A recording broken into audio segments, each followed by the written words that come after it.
Mondays, 8 to 10 p.m. Eastern in Studio B at revolution.radio.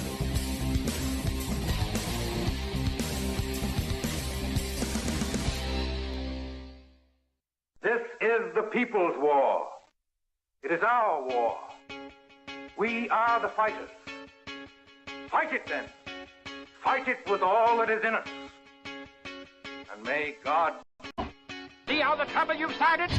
Be they the government, be they industry, be they organized labor, be they anyone, or human beings. Time when the operation of the machine becomes so odious, makes you so sick at heart that you can't take part. You can't even passively take part. And you've got to put your bodies upon the gears and upon the wheels, upon the levers, upon all the apparatus, and you've got to make it stop. And you've got to indicate to the people who run it, to the people who own it, that unless you're free, the machine will be prevented from working at all. Revolution Radio at freedomslips.com, the #1 listener-supported talk radio station, throwing ourselves upon the gears of the machine. Revolution Radio, where information never sleeps. You called down the thunder, well, now you got it. Right! You tell them I'm coming! And hell's coming with me, you hear? Hell's coming with me! Revolution Radio.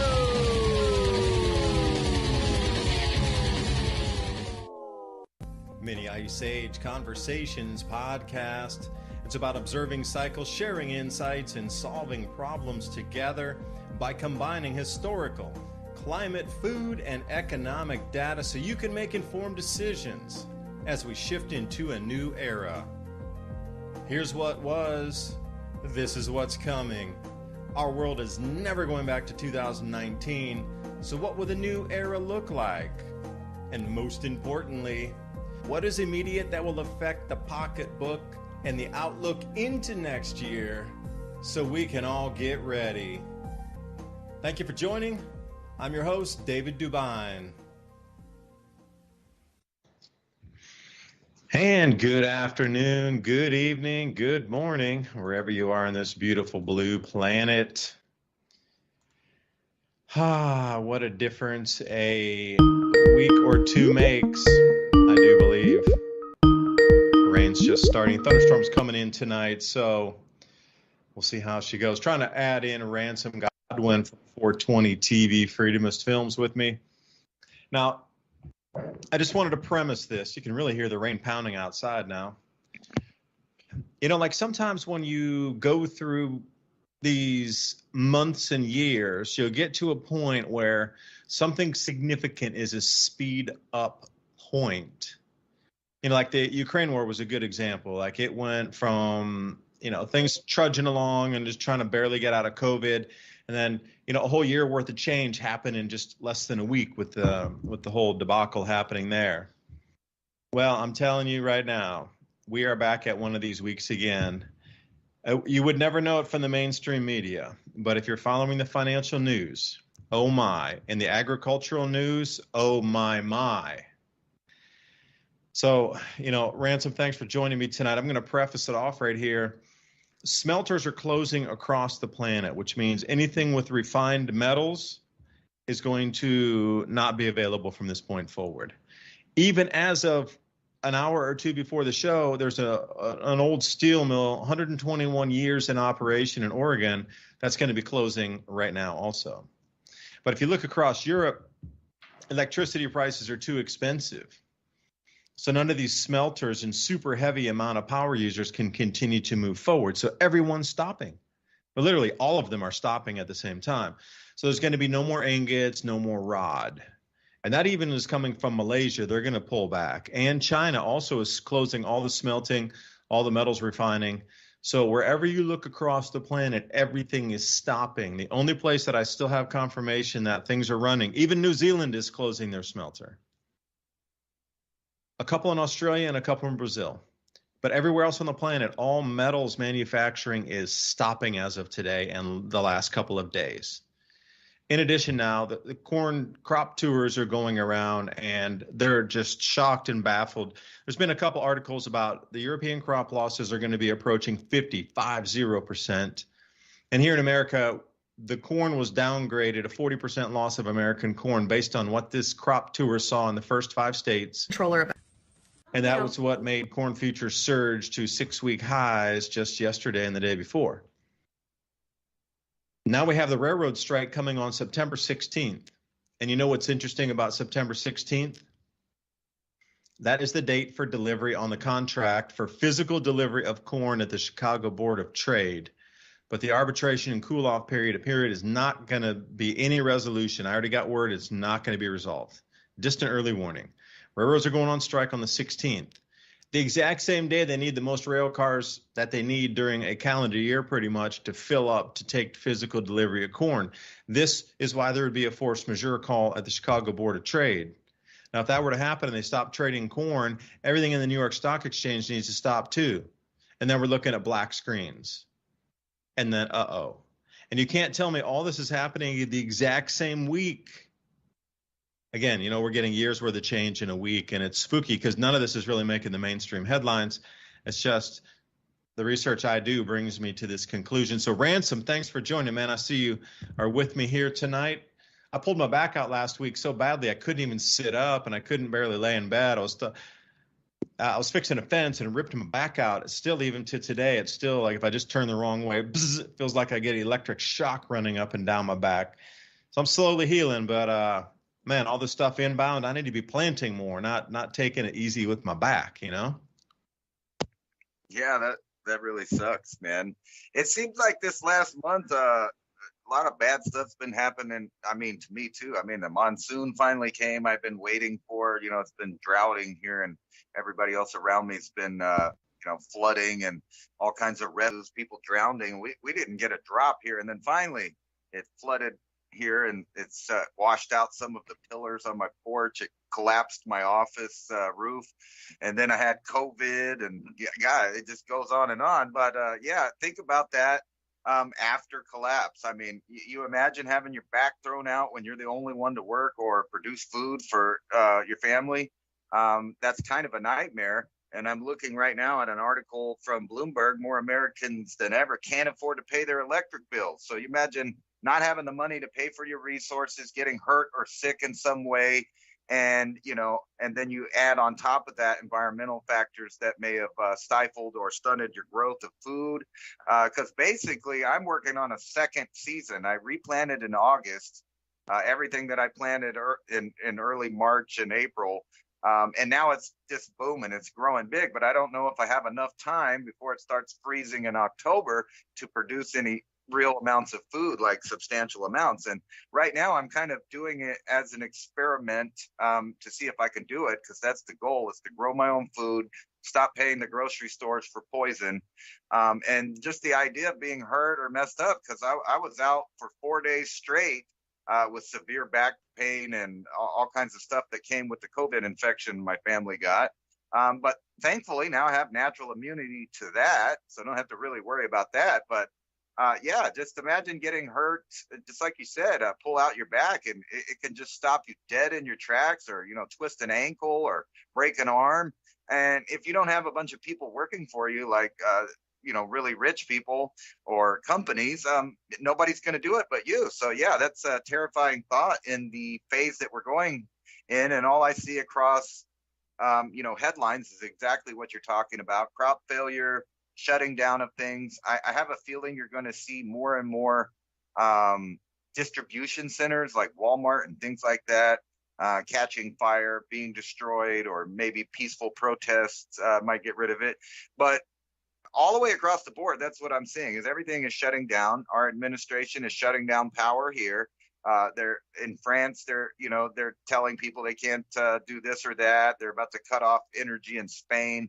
And that's the headline basically worldwide, is it's less energy, less food, less freedom. So what is the epic point here that we're going to see when all of this kind of comes together at the same time? Because I think that's what's going to happen this winter. You remember a couple of years ago when everybody kept using the phrase dark winter?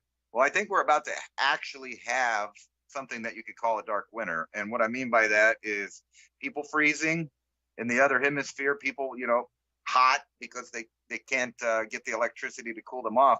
Like even where I live, I've been paying probably $500 a month to keep my home cool. Because I got a baby and other stuff. Plus, it's just uncomfortable to do anything inside the house when it's baking.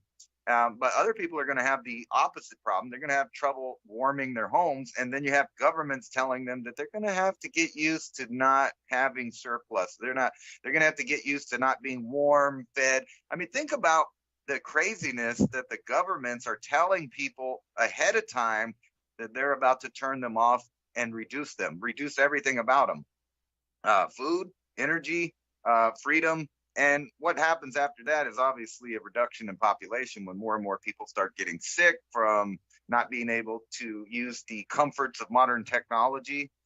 And people aren't used to that anymore. They're not used to just dealing with the heat all day or dealing with the cold all day. We're just not built for that now. I think we're going to have to go back to that slowly. The strongest of everybody is going to come out through the end and dealing with that. But on another front, I think what we're looking at, in my opinion, is the extinction of the Homo sapiens sapien.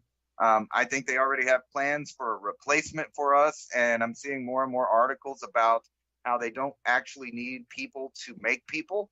Matter of fact, the first case of a woman impregnating herself at home with a kit, no man needed. Obviously, the man was needed to give the genetic material at some point, but we're surpassing even the need for that. So we are going into a really crazy time, and I don't really know what it's going to look like. I hope it doesn't look like, the pre-programming of all of these disaster movies that they keep showing or whatever. But that's exactly what I'm seeing. I would concur with that. And then right here, more Americans than ever can't afford to pay their electric bill, which means they're going to be choosing between medicine, food, and electricity. And some people can't choose. They have to have one or the other. Elderly people in certain areas need air conditioning, they need heating, and they need their medication. And if they pay for those things, then they don't have money for food. And what's happening with the places that help out people in need? They don't have the food. The food banks are empty. The programs to feed the poor are all running out of money. But at the same time, we have stuff like, and I want to bring you back to a year or so ago when we were talking about what would happen after kind of the dollar collapsed and maybe there was grid failure and that there would be roaming people looking for resources. And, that's one fear. But I was also talking about what about when the government comes to your place? And I don't know if you caught that, but there's a case of an Amish farmer that was doing everything. He totally self-sustained, didn't need any help from government or other. They were using fertilizer that was produced on the farm from the animals to grow their food. And what happened? The federal government came to shut them down. And I think that's what this 87,000 more IRS agents is about. It's not to collect, like they said, from the rich that are getting away with not paying their fair share. Actually, what's already happening is they're going after the little guy. And, when the government wants to know what you did with only $600, that's kind of, crazy. I mean, you think about it during the Homeland Security phase where they started making rules where they wanted to know what you did with $9,999 and above. And now they've shrank that down to less than $1,000. They want to know what you're doing with every dollar. They want to know if you're getting paid on mobile apps or where the money's going. And the tracking and tracing that they set up for the pandemic is now going to be used to find out where the resources are being shared, who's paying people for products or who's paying people for different kind of resources, whether it's tools or food or payment for labor. You can tell that every country around the world that's a first world country at least is shutting down to convert their countries into a feudalistic style third world country. And I don't see how anyone can argue with that.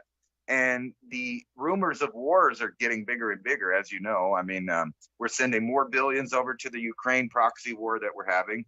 And it looks like China's making their move because guess what? They're going to be having the same problems as everyone else. And they have a little different opinion on how they can get resources. They'll take them. And here in the United States, I've been watching the elections. More and more open socialists are taking office. And it's starting to look like a real crazy scenario where the little guy is going to get squeezed out of existence. And I mean that from the mom and pop shops that have already taken a big hit through the pandemic.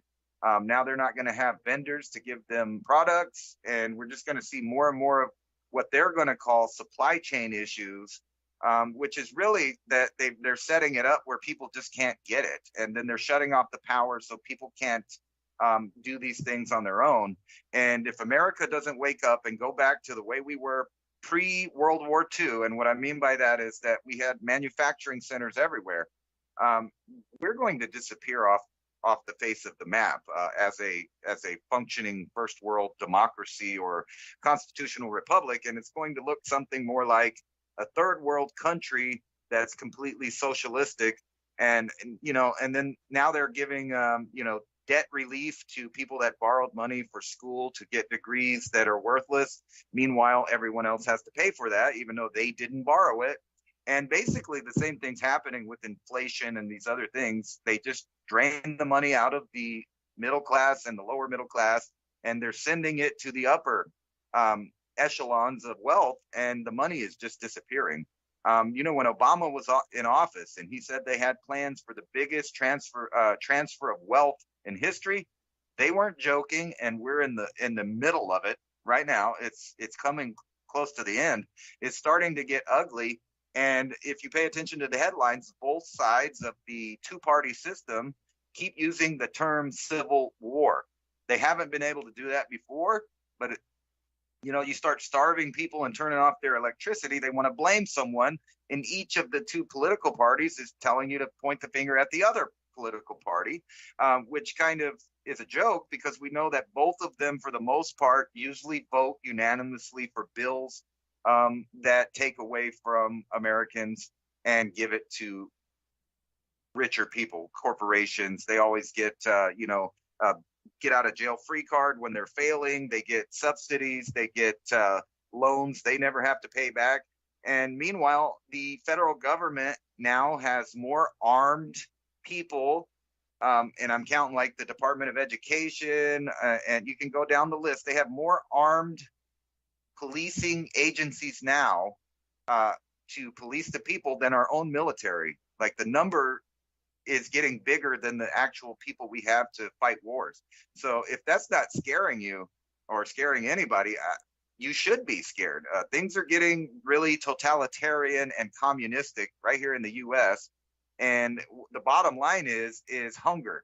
There's going to be lots of hunger and lots of problems with health due to not having electricity or other resources. What do you think about that? Is that kind of what you're getting off of this? And are you kind of concerned that the government might come and decide they need a little bit more portion from you, since you're trying to hide out there and grow your own stuff? Because if they're using that Amish guy as an example, what does that mean for everyone else that's trying to just mind their own business, grow their own food, and use solar or whatever they're using to get their energy? If they're getting off the grid, it seems like you are now the target.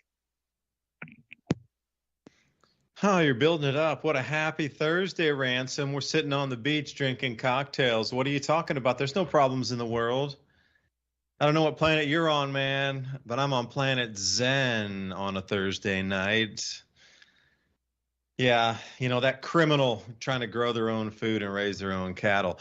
But see, I don't get it. Okay, you got all these armed people, but what are they going to do? Come to my house, raid my house, and be like, you're still getting paid by your advertisers. You're still getting money from Patreon. You're still, okay, it's still coming in online. And then, like, what? Okay, you got a room full of dudes with weapons, and then what are they going to do? Sit at my computer and go, all right, pay us more.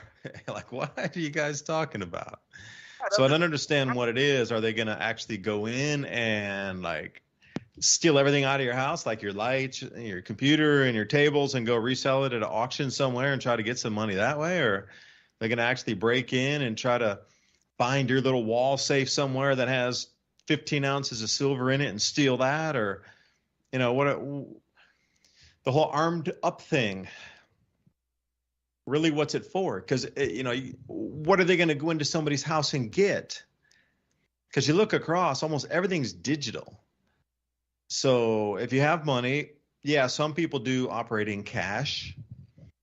But even that being said, even in those 87,000 agents, they went in and knocked on, say, 1 million U.S. homes that they knew were dealing in cash. Well, that still leaves the other 300 and some million that aren't, that are still, I use credit cards to pay my stuff because I got rolling things for some of my utilities. And like all these things we use online here, like that's all rolling auto pay. So, I mean, is there anything to hide really? Not really. I have an accountant help me do my taxes. So I have an accountant that I give everything to that's backed up. If you go on the IRS homepage, each of us has an account there. You can look up to see who sent a W-2 or a W-4 or a 1099 over to the IRS on your behalf. So then you look through and you go, gee, those are the same people I got money from that's on the books. What's going to be different? Even if they bang down the door, okay, you saw those 1099s and whatevers that came through that are on your IRS database, and that's what my taxes were based off of, man. Now lower that sidearm, bitch. Get out of my house. I mean, really, where's the money going to come from? I just don't get it, other than to actually come in and steal from you in terms of theft, or come and take you away to a camp. That is the only two ways. Yeah, they can do the auditing. I get it. They can do the audit and they can say, well, Mr. David, you owe us $39 more because you see this, you miscalculated. And what irks me is I had an adjustment done back for 2016 taxes. And they're like, oh, yes, we actually owe you several $1,000s because we at the IRS made the mistake. And that's why we ask you to do an adjustment. This is way back. And they're like, oh, but statute of limitations is run out. Sorry, we're not going to give you the refund. And you can't use that to offset any of your future taxes. So my bad. Just get back to paying taxes and working again. So if they were coming after me, I think it's 7 years on the statute of limitations. But theirs is only 5. So to pay you, they only have to hold for 5 years if you don't catch them, but then for them to catch you, it's 7. So I'm still having somebody trying to explain this to me. How are they going to squeeze more people? If they raise the tax rate, then okay, if you have an accountant doing your taxes, you're just going to pay the higher tax rate. Okay, whoop-de-doo. It's simple math at that point. But where do the armed agents come in? Between armed agents and simple math, I see a huge disconnect there. I still don't get it. It's something way more different and nefarious than just coming to get more money from people, because that's an impossibility. Really, the way you weigh it out currently is there's no much need for that many people because people don't hold that much physical stuff in their house to come and get. I just still baffled. So Ransom, I don't know if you have an answer for that, or, if you're privy into some information, because I know you talk to a lot of various interesting people as well while you're doing research for your channel and whatnot and the things you speak about. I'm just still perplexed about the number and why they're all armed up. I just still can't put it together. It makes no sense for me. Well, first they're going to go politically. I mean, they're obviously going after half of the country first, but what the other half doesn't get is that they'll come for them when there's nothing left. Government's known for eating the substance out of its citizens. That's what they do. But just think about this. The IRS is spending $80 billion to collect $20 billion from middle-class Americans. Here's a article from Breitbart that's talking about an IRS whistleblower saying billionaires are laughing as the Biden administration and IRS target working class and middle class Americans with audits. I think that they know it's a win-win for them because they get the tax money to build these bureaucracies, and then the bureaucracies are kind of like those guys that call you on the telephone trying to get $20 out of a $40 debt you had 80 years ago, or whatever. I know that I'm just joking about that, but it's like the creditors that will hound you, and they're willing to just get a percentage of what they say you owe them. And like people like me, like I don't think that I owe any taxes, but then again, I guess it could be pencil whipped over and say I do. And what do I have? I only have property and, some vehicles and stuff. So if they came to audit me and they wanted just $5,000 or $10,000 from me, and I don't have it because I don't have any liquid cash, what do they take? They'll just take your property and auction it off, and they'll make money that way. And they don't mind losing profit on it because to them it's all profit. if they're willing to spend $80 billion to collect $20 billion, I mean, think about that. That is just nuts.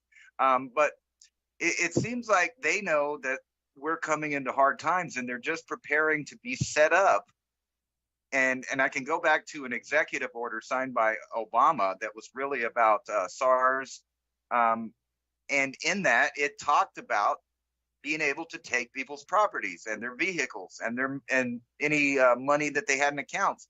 And now we're starting to see that, where not only the government but organizations are stopping people from the ability to take money in. They're shutting off their cards, ability to hold money and stuff like that, all based on stuff they might have said. So if you think about you, for example, you've been on the internet for some time, and if I was of a certain political party, I could call you a climate denier, and that gives fuel to people to sue you because you did them harm, allegedly, right, by telling them information that the mainstream agenda doesn't agree with. So you're doing harm by telling people that the climate isn't warming or this or that. And they're using all of these policing systems to punish people. So I think that's what's going to happen first is they're going to punish one side of the spectrum. But then when all of those people have nothing else to give, they have to go after the other people.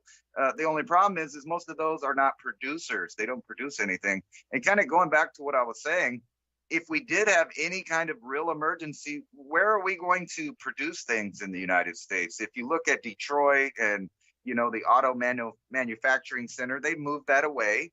All of those buildings are, rusting, collapsing.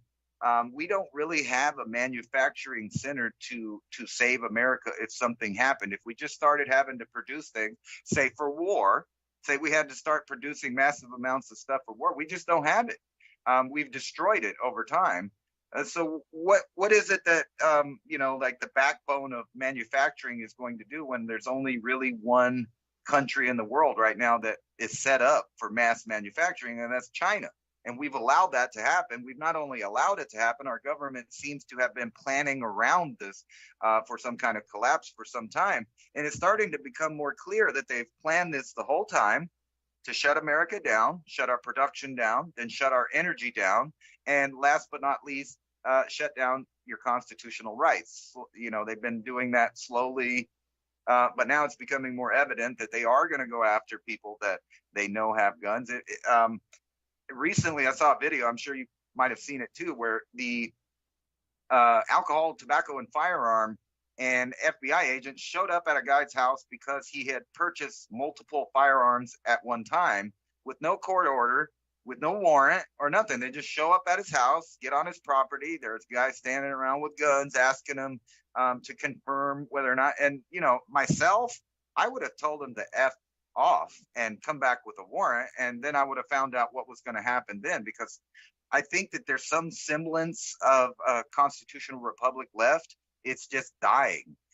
And, with this administration pulling the moves that it does, I see half of the country cheering it on, and they don't even take the time to find out. Like, just think about this Inflation Reduction Act. It does nothing to counter inflation. All it does is move money from one group of people to another group of people that doesn't need it. And that's what we just keep seeing is time after time, the government keeps taking money and paying themselves. And meanwhile, they're exempt from all these things that you would get in trouble for. Like if you knew somebody at a company and that guy told you, hey, I know you got stock in our company and we're about to fail. Everything's looking like our company's about to collapse. Maybe you should sell your stock. You would get in trouble for that, for insider trading. But the government has already exempted themselves from that. So that's what they're doing. And, recently we were talking about Nancy Pelosi going over to Taiwan in regards to freedom and whatever else she said. But what it really looks like is that she went over to visit with people that are making chips and the people that are controlling a small portion of rare earth elements so that her and her family can invest wisely and protect their money. But you don't get those same kind of protections and you don't get those same kind of inside information So what is the American public to do except for continually be drained? And then when you add in this idea of being audited, the tax laws are so complicated that I don't think even a tax professional could explain all of the ways in which you might mess up daily. I think there's an estimate that Americans on average commit about 4 felonies a day just because they're ignorant and didn't know that that was against the law, because there's so many laws that they put in place. There's no way to know if you're breaking the law or not. So when things get tight, what do you think the government's going to do when their avenues of resources start running dry? They start pushing harder. And we've seen this before in communist revolutions where they just start taking property, taking buildings, making it get the doctor to go wash toilets or whatever, and stuff like that. What are we to do when that starts happening? Because I see it happening now. When I look at politicians on both sides of our two-party system, what I see is complete jokes and sellouts. They talk big games for the TV, but when it comes down to voting in Congress, they always vote just about the same when it comes to taking money away from the public and giving it to, they name them different things, but basically what they're doing is just money laundering.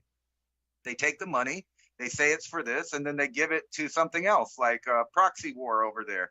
And this bill that the Inflation Reduction Act, if you actually read it, it's got all kinds of hidden stuff in there to pay for stuff for the climate crisis that we're not really having. You know what I mean?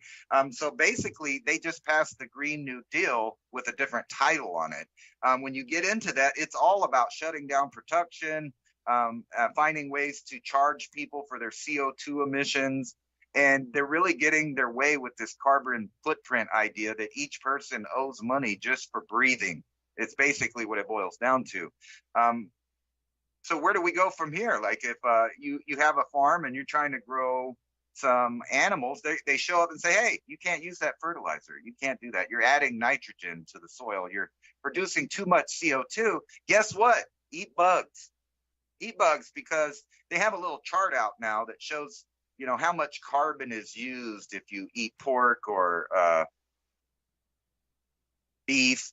And they got this number that says, hey, it takes this many carbon units to grow this. But look, the grasshopper's only like 2 carbon credits. So you could eat buckets and buckets of grasshoppers and get all kinds of weird diseases and poisons from doing that, because there's a lot of studies coming out, if you want to look into that, where there are more toxin and poisons coming out of these bug products. It's like the gluten problem that, I never even heard of that when I was growing up. But I didn't even know what a gluten was till I was like 35. I didn't even know what gluten was. Never heard of it. But now we're going to start seeing replacement. And I did a show last night, and I was showing lots and lots of new products and old products too, where they're just slipping the bugs in there now. They didn't ask us. They're just going to do it. So there's they even have one called a Snowpiercer protein bar, and I kid you not, they took that right from the movie and named it, and they think it's a sales tactic. But I don't want to eat bugs myself. I'm trying to grow food. I would rather eat food and hunt an animal if I had to, or get a steak from a rancher that I know. But how are you going to do that when they start getting audited and shut down and messed with about environmental rules that are designed to stop everyone from growing and feeding the nation? I mean, we're in a crisis of climate, and the climate is communism. Well, at some point, there's going to be a common sense awakening of, wait, you're removing the food. Now we're hungry. I'm just wondering at what point you cross that Rubicon where, leftists are cheering on IRS targeting anybody who votes anything not left of, the most extreme. I'll leave the monikers out of there, but the left extreme targets. Well, you can only do that for so long when you're going after the farms before there's no food left. Like at some point, I would hope there would be a critical thought awakening. There's going to run into 2 camps here. endless cannon fodder for the agents going out that are trying to remove farm animals from farmers, because it's going to take about a fifth of an eighth of a second before people are going to stand up and say no. And who is that cannon fodder going to be? Well, they'll just keep rehiring new agents.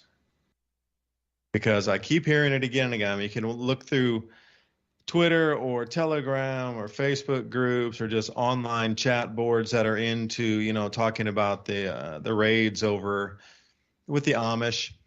And the USDA came in and inspected Amish farm right where I'm at, and they said, you Amish cannot sell your eggs because the USDA did not inspect your eggs. So they have to hide them under the counter, and they have a big sign that says you have to ask for the eggs. They're under the counter. So they can't publicly display them because they're not washed and inspected.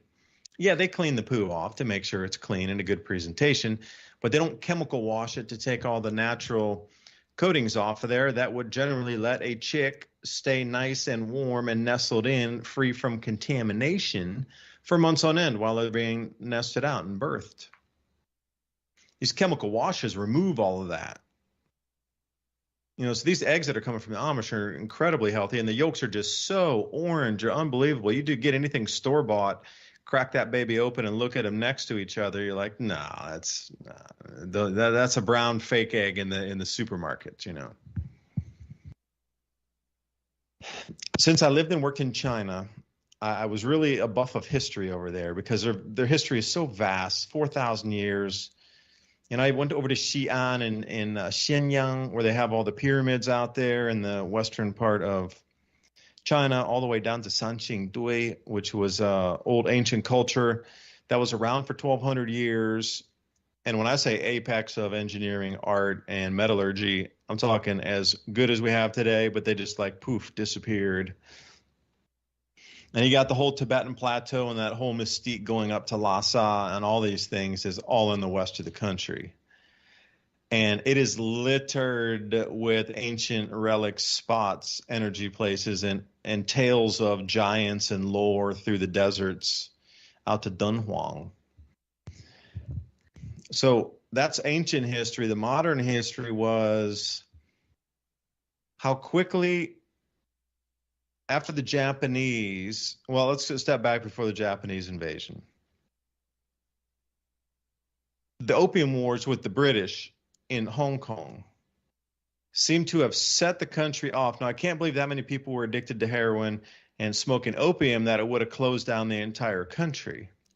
But if you step further back, that's in the Qing dynasty at the end of it. But if you go to the Ming dynasty, which is super famous, like the Ming dynasty vase, 1600s or so, we keep coming through these chapters of history where you get what you talk about, Ransom.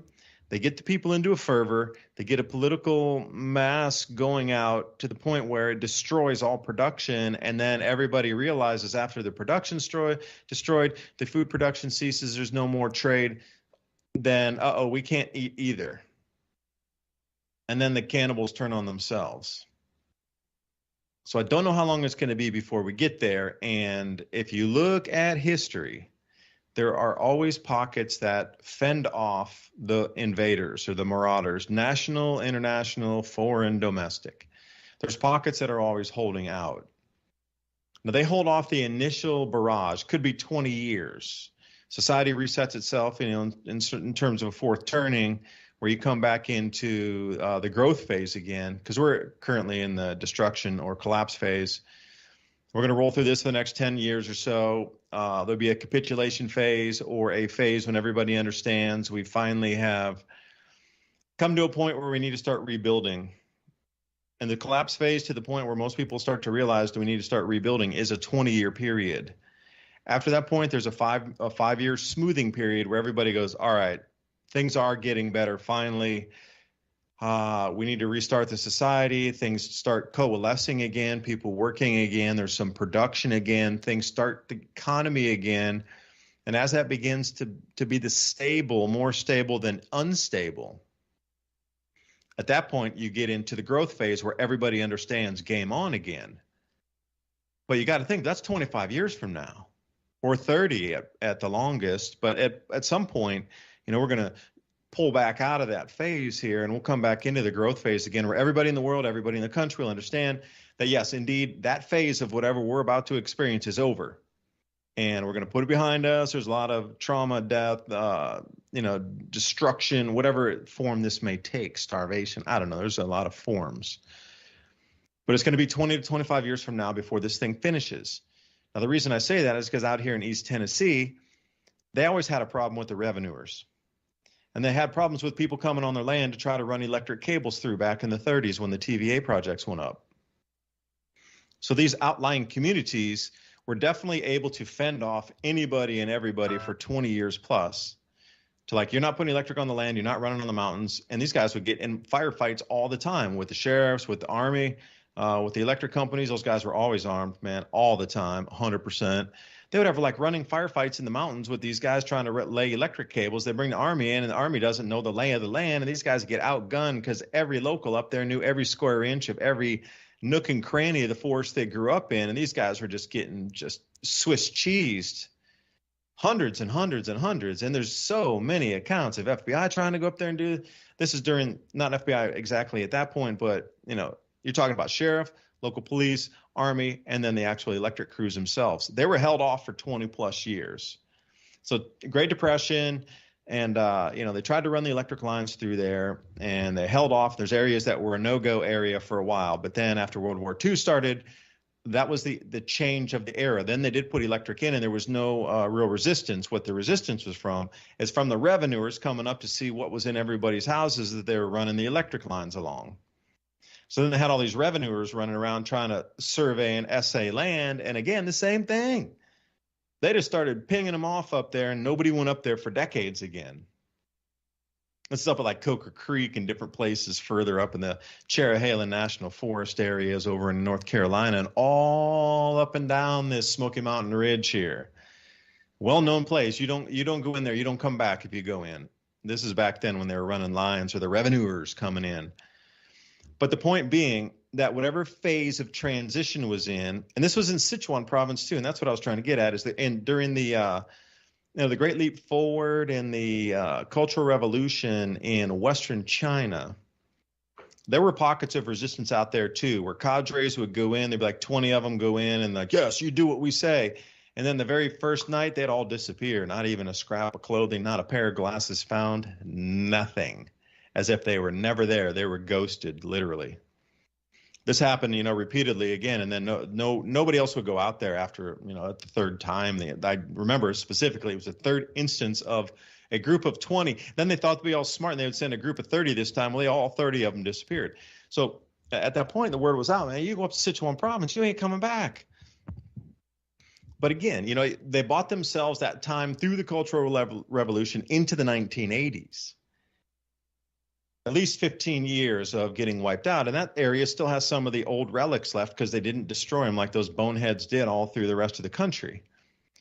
So what I'm saying is there's going to be pockets of resistance out there where, regardless if IRS agents are armed or not, they're coming in with helicopters, they're coming in with whatever agencies, they're going to get an unwelcome, arrival.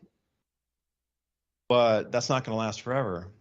It's going to be pockets within this country that we're in.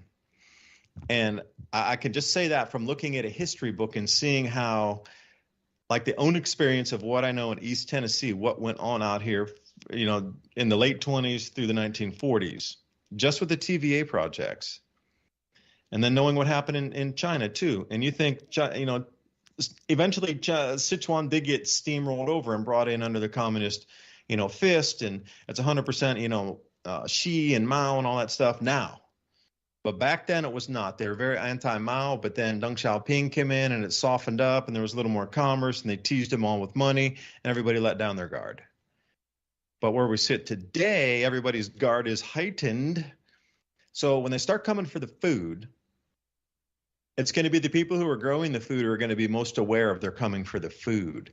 Like the people, I was reading this quote over, it was on Telegram, and I follow a bunch of groups on Telegram. And it was this woman that was talking to a farmer, and she says to the farmer, why do you waste so much time and energy when you could just buy your food at a supermarket? And, the light bulb goes on at the head. Like, really? You think that your food just comes from the supermarket, that the person you're belittling in the field is not the one growing the food that's get processed to end up the thing that you get in the supermarket? Like, that's how disconnected it is truly between like uneducated America and the rest of the people.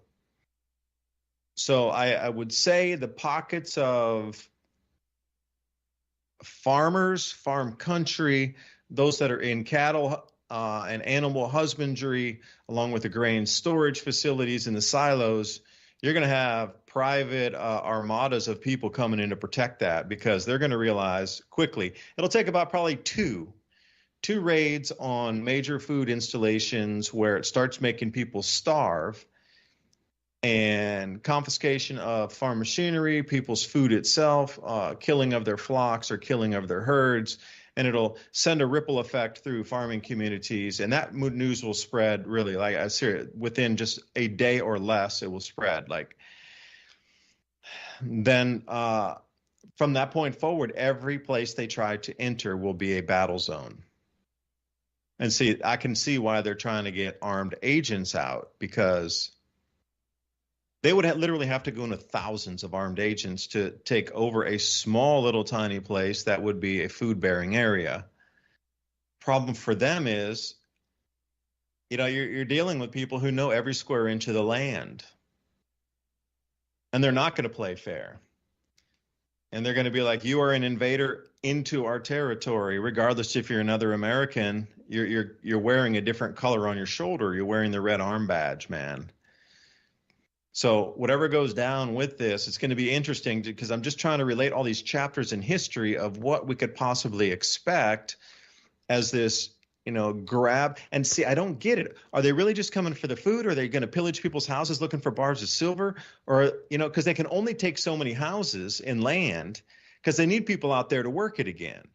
And this was another mess up that Mao Zedong did when he did the Cultural Revolution. He took all these people from cities. And Pol Pot was the same way. He emptied out the entire cities. Nobody allowed in, killed everybody that had reading glasses, killed all the doctors. And just, I don't mean to be rude, but the only people left in Cambodia after the purge in the 1970s with the Khmer Rouge, the only people left were the ones that could not read or write to rebuild a nation, that didn't understand medicine or engineering or chemistry or simple road building. That's why all these foreign entities had to come in to do it for them. So if you bring it forward into our modern era, Mao empties people out of the cities. He confiscates the land from the bourgeois rich farmers and the bourgeois landholders. And you have all these city folk, and he's like, all right, go out there and grow food. And they're like, what's a shovel? And you saw the same thing happen in Zimbabwe. They confiscated all that land from the farmers, and they tried to get all those people out there, and they didn't know how to grow food. And then the famine set in. So, you're looking at it in many just as a copy paste, even in our own modern era since, say, the 1960s, this has happened dozens of times, dozens. They confiscate land, try to put it in, bring their cadres in, and the cadre members don't want to be out on a farm in the middle of nowhere, man. They want to be back in the city.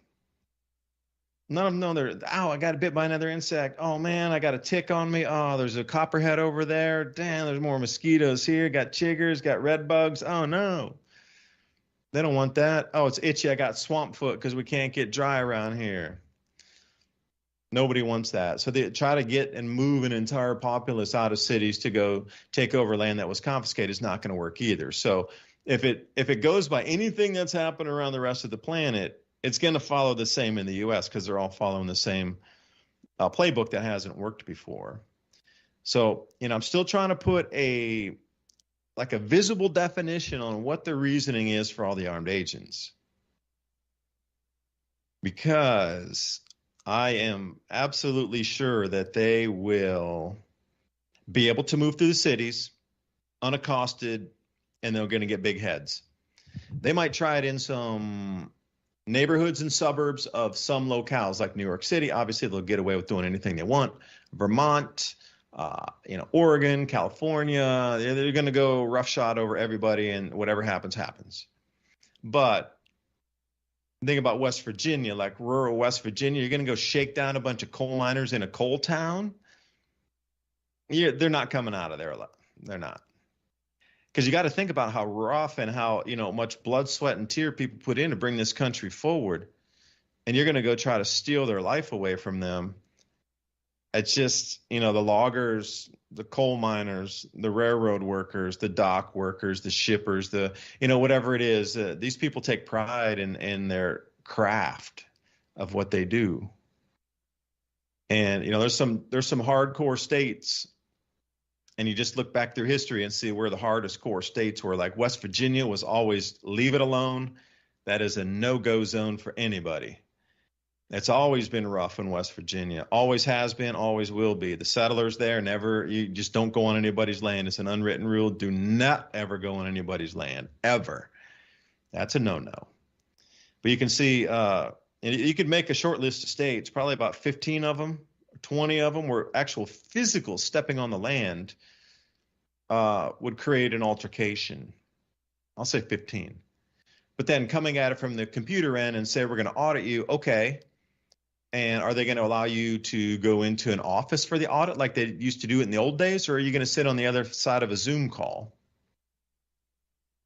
Because like orders of magnitude and expediency of trying to get things done. Okay, you're on the other side of a Zoom call to do it. It'd be way faster. They could probably do how many more audits on a Zoom call than they could you bring in boxes and stacks of paper to the Himalaya to bring in to prove that you've already paid your taxes or whatever. Because, if I was going to get audited, I'd be like, dude, I gave everything to the accountant. You have it all in your database. Look what the W-2s, 1099s, W-4s, whatever, issued back in there. There's nothing else there. Like, dude, what are you looking for? There's nothing else there. And then what? At that point, then they're, okay, sorry for wasting your time. I'm sorry. We're going to come out and take a look around your property because there might be a shovel in the back over there in your tool shed that we could have you use a rotor disc on and clean it up and then repaint it for us, change the handle, and then we're going to resell it, and that'll be part of your debt. That'll be $7 taken off of your whatever. I don't know. I'm just still baffled and perplexed at how it's going to work. But looking back at chapters of history, I know what they're planning is only going to be viable in some parts of the country. And based on history, through even what you consider like rough and tumble, China, it still only worked up to a point. So I know that was a long-winded rant there, man, but I'll leave it off at that. Well, I think you're right on the money. I'm showing a Wall Street Journal article, the IRS to start spending its $80 billion budget by hiring people to answer the phones and call people. Beefed up enforcement will take time, but for now, the IRS will use money to hire customer service representatives. Kind of goes back to what I was saying. Basically, the federal government is turning into a creditor that's going to start hounding people. But to some of the other stuff that you said there, what you're describing basically is civil war in the United States. That's how will work out when farmers, ranchers, etc., which are smaller population than the people that want resources from them, obviously. And what you were talking about, how many people does it take to kind of rein in the population? How many people in China were part of the government at the time by the time they killed 150 million people? How many people did it take to kill that many people? I don't think it was that many. You could look at Nazi Germany and look at the forces that they had. It's a small number compared to the people that they displaced, took over, killed, etc. And then you could just go, like you said, in Cambodia, how many government people did it actually take to kill, what is it, 10 million people there? And 2.5, 2.5 million. That's a lot of people to take care of. I mean, how many people did it take to get rid of those people? And that's just the people that were dead. That doesn't really count like people that got locked away and didn't get counted or things. And another point you were making is, you brought up Hong Kong. You notice that Hong Kong is not really in the news anymore. After the mainland China invaded, basically, even though that it was given over to back control to them in 87, I think, it took a long time. And I think the people there got complacent that their freedom was going to last forever. And I think that's the same mentality going on in Taiwan. But now you fast forward to the future, how long after they actually sent forces into Hong Kong Where are all those protesters? What happened to them? Where did they go? They're all in re-education camps right now. Exactly. They're gone, and you're not going to hear about them anymore. But think about that here in the U.S. If, we have 2 million government employees, right? And 20 million people can't even pay the electric bill because, let me see, I have an article from Drudge Report right here. 1 in 6 can't pay their electric bills. Tsunami of shutoffs. 1 in 6 U.S. homes are behind in power bills and won't be able to pay their bill. Which what does that mean? They're going to turn them off. So what do those people do? Well, they're not going to be answering Zoom calls from the IRS. I'll tell you that. And then what if they become the IRS agent and say, hey, we'll make sure that your family's fed and that you're heated and you have a full plush place to stay. Now you need to go out and do what we say. You hit the nail on the head. That's exactly what will happen is a big portion of the population will side with the government and start working with them. And right now that looks like a pretty scary vision of the future because there's so many people here that draw from the government versus the people that actually put in that the number is getting smaller and smaller on the side of the producers and bigger on the part of the people that drain off the government. And they're going to be crying to the government whenever the food gets shut off. Where's my this and that? When the government's going to have to do something to answer the hordes of people. And it seems like the only answer they have is take from people.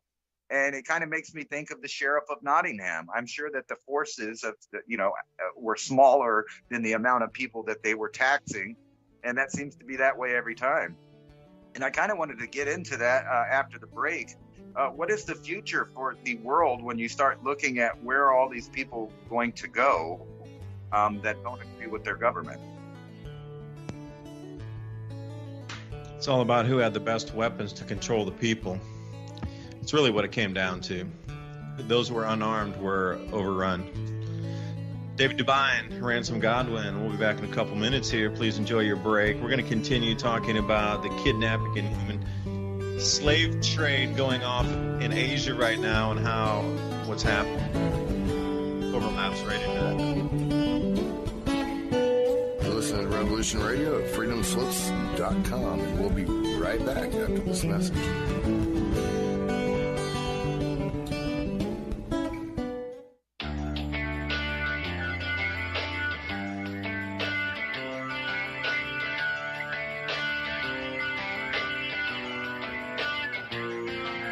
This is Thomas, a.k.a. a Mad Painter. I'd like you to join me Monday nights, 10 p.m. Eastern Standard Time for Open Canvas. Don't forget to bring an open mind. Yes, folks, that's right. Bring an open mind to an open canvas. Again, that is Monday nights, 10 p.m. Eastern. UFOs to government corruption. This is Revolution Radio, freedomslips.com. You don't need to expect us. We're already here.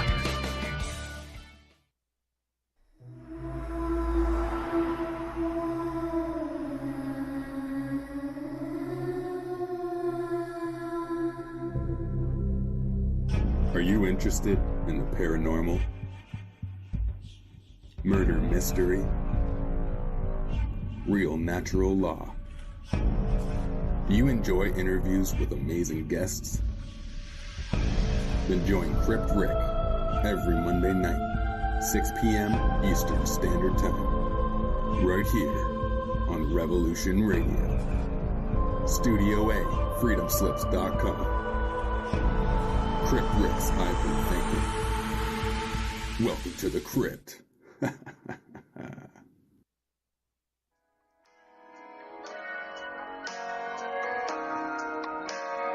Join me at Revolution Radio, Studio B, at 11 a.m. on Saturday for Free Association, when we take a look at philosophy, spirituality, psychology, social issues, and geopolitics. It's every Saturday at 11 a.m. Eastern on Studio B at freedomslips.com.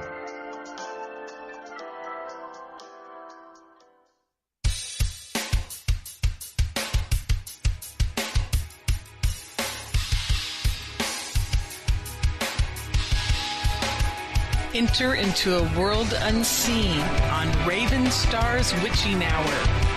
You will encounter eclectic topics from the realm of spirit brought into our matrix of truth.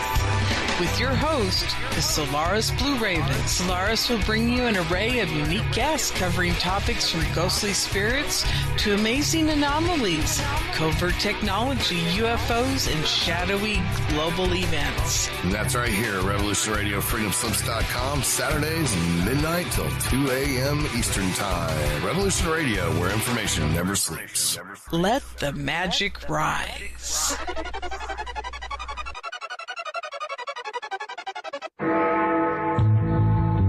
Galactic Interstellar Council on Revolution Radio Studio A, Fridays at 2 p.m. Eastern. Join us as we traverse the starseed paradigm, as expressed in the time-space continuum that we know as the divine expression of love and light. Integrating this conscious unity into the galactic paradigm. So welcome all, both terrestrial beings and galactic beings as one. So be it. You're listening to Revolution Radio.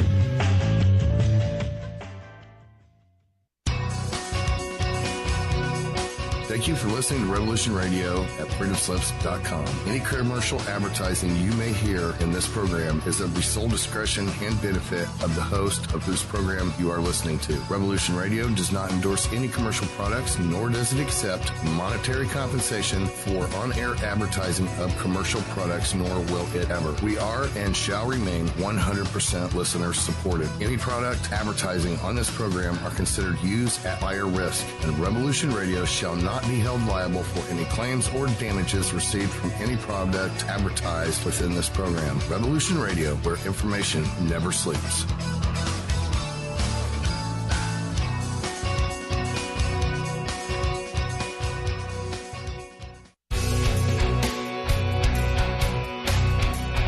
All right, thanks for listening while we took that short break here at Revolution Radio, freedomslips.com. And now we're going to get back to your host.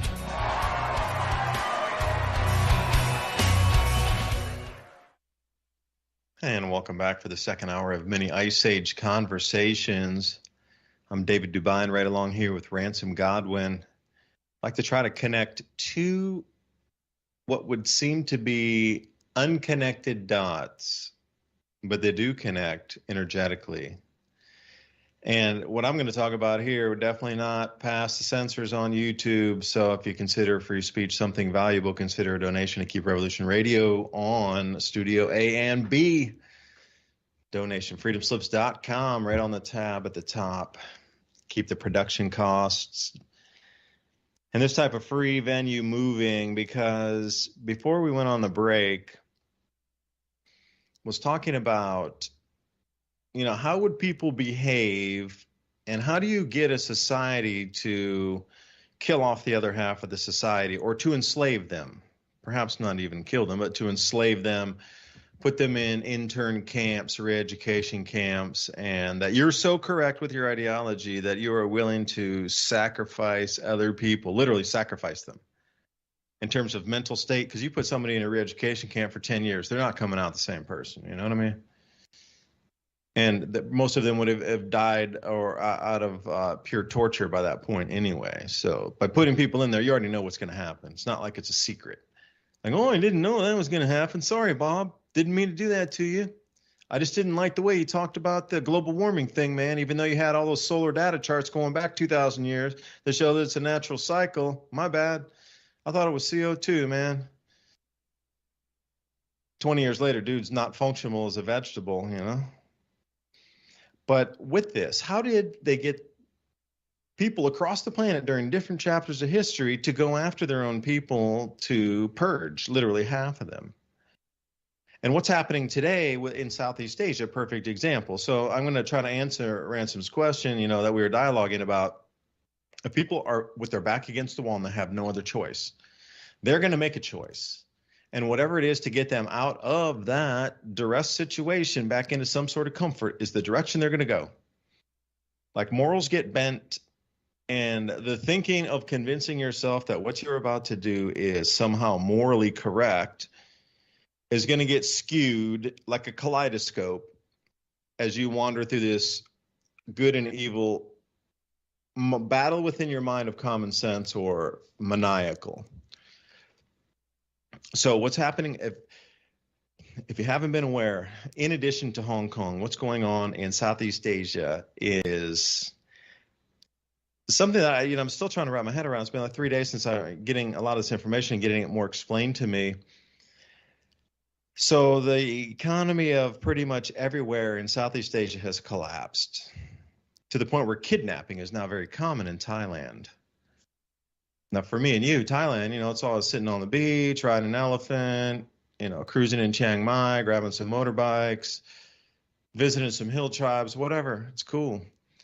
But now there are no tourists coming in. Chinese tourists have stopped, and most Western tourists have stopped.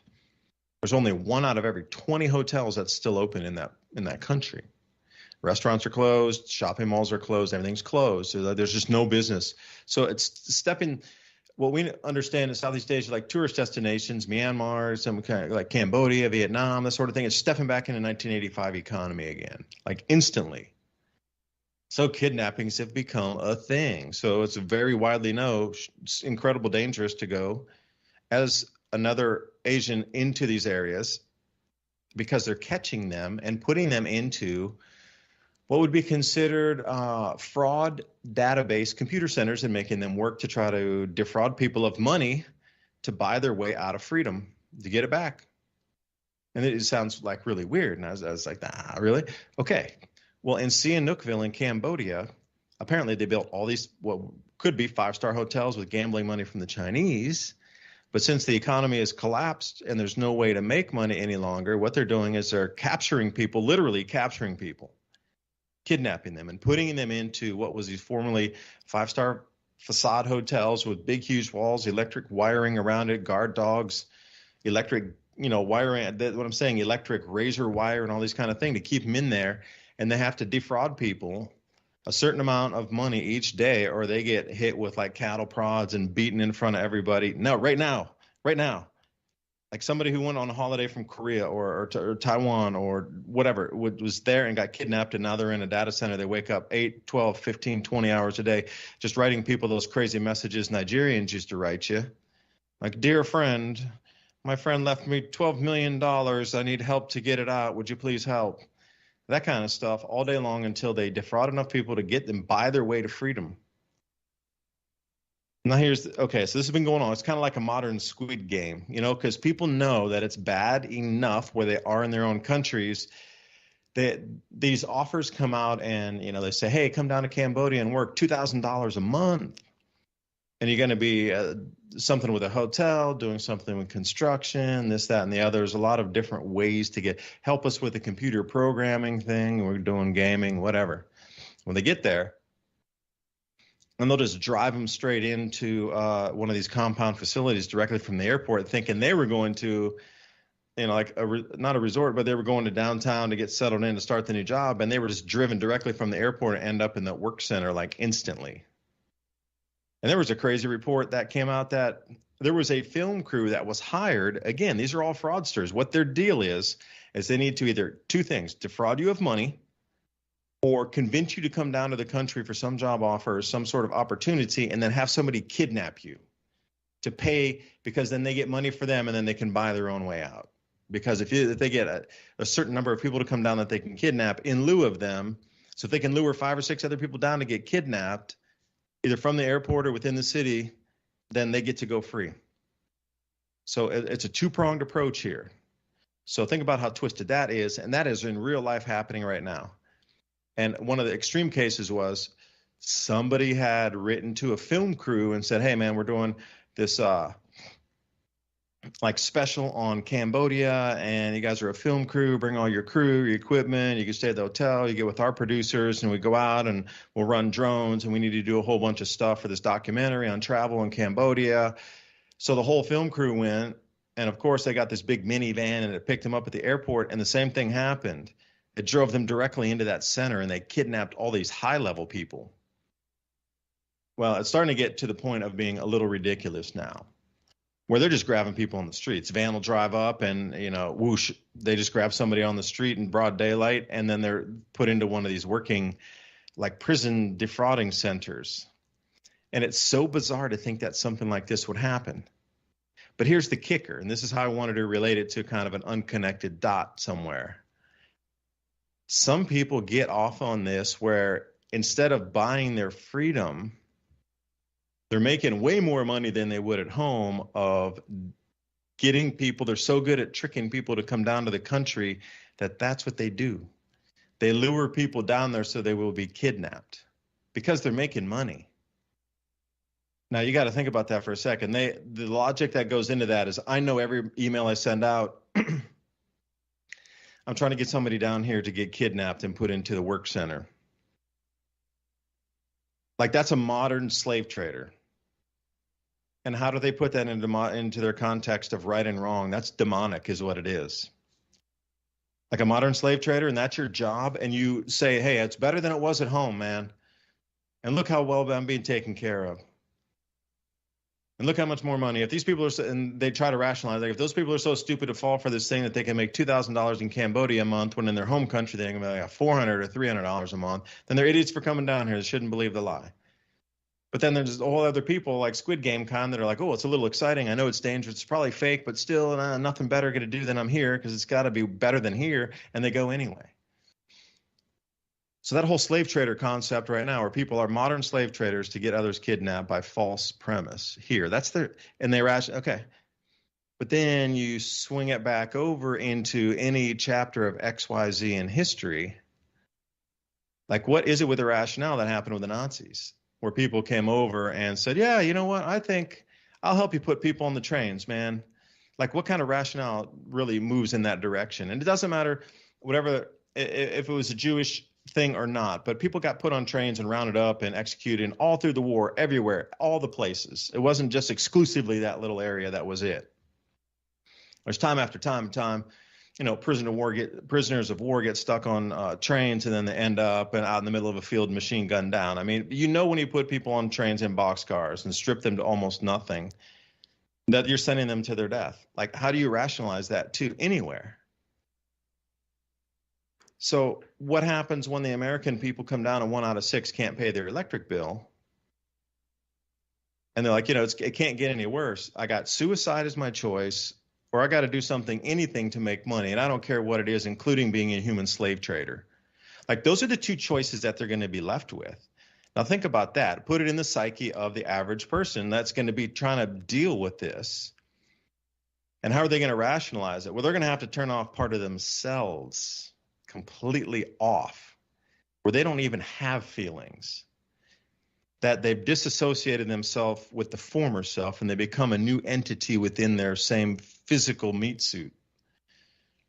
That is the only way to be able to move forward. And a lot of people are going to be making this choice. So perhaps they'll have more than 87,000 volunteers, because if things are getting pushed this direction, because the same thing's happening in England. Because if you think things are bad in the United States with power pricing and whatnot, or Germany, it went over $1,000 a barrel of oil equivalent price today. And I think France was a little over $8.50.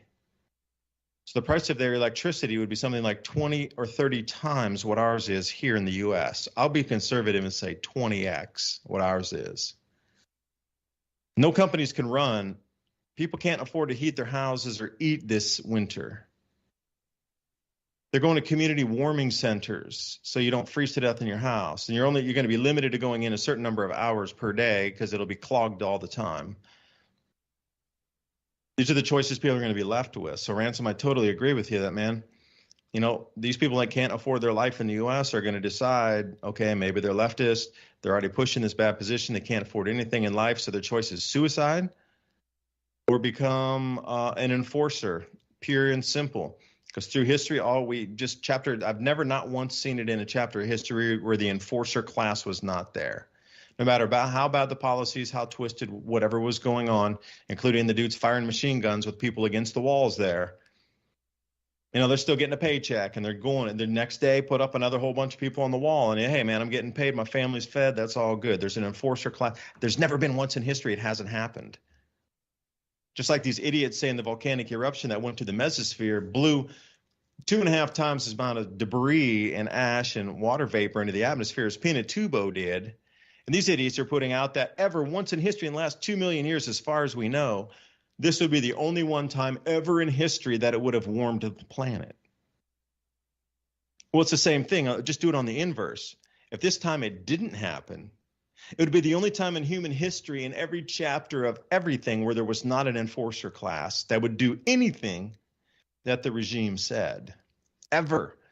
It would the only time ever in human history to happen. It's the same 0% possibility as it's the only volcanic eruption in the world history in the last 2 million years that warmed the planet. It never. Come on. So I don't know where it leaves us, Ransom, but to talk about this stuff on YouTube, that would definitely we'd have been cut off already. Shoot, man, we'd have lost the broadcast about 8 or 10 minutes ago. Well, you weren't talking about any specific topics that they're censoring yet, so you might get away with that. But I want you to consider this. I kind of covered this last night on my show, that there is a war developing that people just don't want to think about, and it's kind of invisible. And that war is taking place from Texas to California on the U.S. border. And some of those scenarios that you were talking about are already happening with thousands of people that were brainwashed, thinking that if they left their country and they came here, that they would have a better life and things would be easier. Most of those people don't realize that everything costs a lot more here. And I'm in a unique position to compare my life to those people living in Mexico City. In Mexico City, clothing and other things like that Americans kind of take for granted because there's just so much of it. There's sales and this, you can go to discount stores or whatever. But down there, shoes, pants, shirts, etc., it's really expensive. And you would think it wouldn't be, but now you know why. When you look at other countries and you're wondering why they're dressing like it's the 80s, why that is. It's because everything costs so much like that. However, on the other hand, you could go right down to the nearest pueblito, a little township or whatever, and there's massive amounts of street vendors with food that's extremely cheap. You come back, and then those people are used to paying really cheap prices to feed their family. They come to the United States, and guess what? When they get here, and these are the people that get to make the trip unmolested.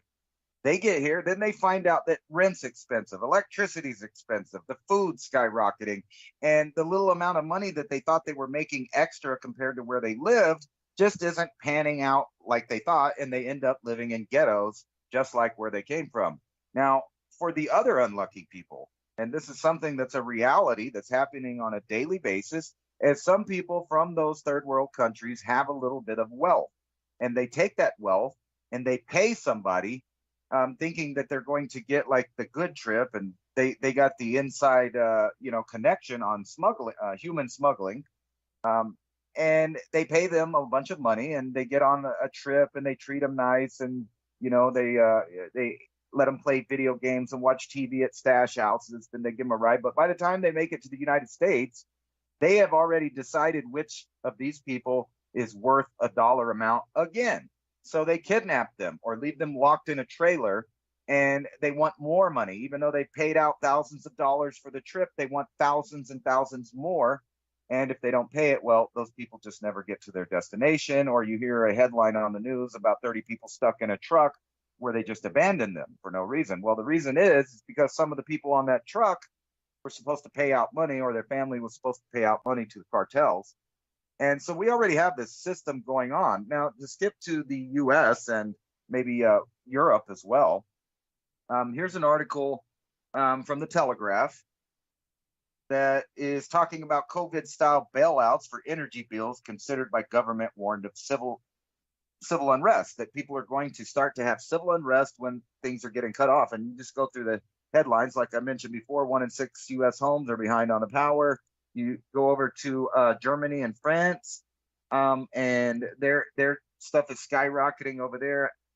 We have United States government warning Moscow not to steal energy from the nuclear plants in the middle of the war zones.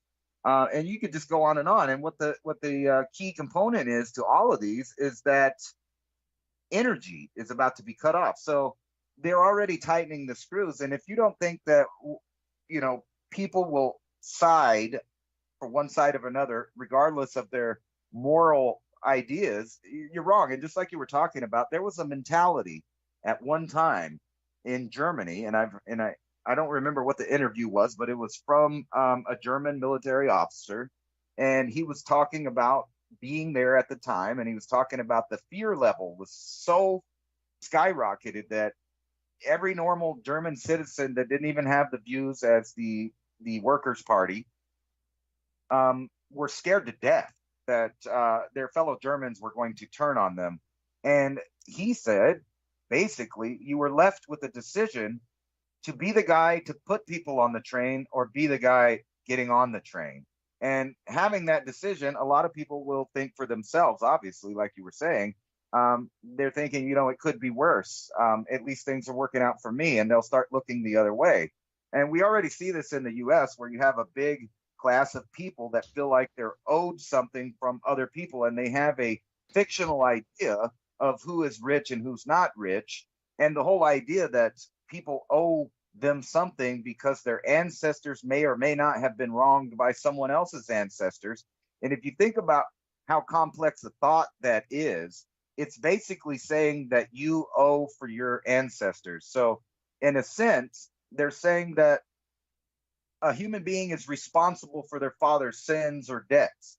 And when you get down that line of thinking, basically what you're doing is promoting the idea of slavery. Because if you can convince people that their ancestors wronged your ancestors and you're owed something, then it doesn't hurt your feelings to lock them up or take their things away.